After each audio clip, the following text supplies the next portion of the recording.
ಅದಕ್ಕೆ ಈಗಾಗಲೇ 57,000 ಹುದ್ದೆಗಳನ್ನು ಖಾಲಿ ಹುದ್ದೆಗಳನ್ನು ಭರ್ತಿ ಮಾಡಿಸಲಿಕ್ಕೆ ಎಲ್ಲ ಇಲಾಖೆಗಳಲ್ಲೂ ಕ್ರಮ ಕೈಗೊಂಡಿದ್ದೇವೆ.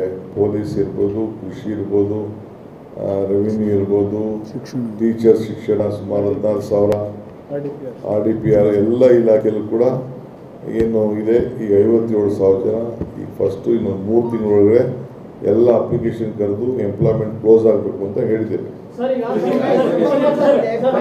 ಇವತ್ತು ತಾನೇ ಬಂದಿದ್ದೀನಲ್ಲ, ನನಗೆ ನೀವು ಸಹಕಾರ ಕೊಡಿ.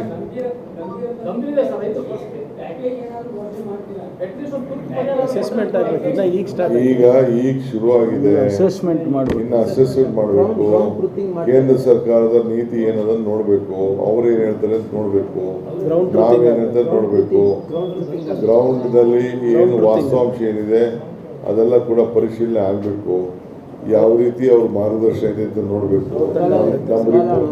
ನಮ್ಮ ರಿಪೋರ್ಟ್ನ ಡೆಲ್ಲಿಗೆ ಕೊಡಬೇಕು. ಅದಕ್ಕೊಂದು ಮಾನದಂಡ ಇದೆ, ಆ ಮಾನದಂಡ ಪ್ರಕಾರ ಮಾಡಬೇಕು.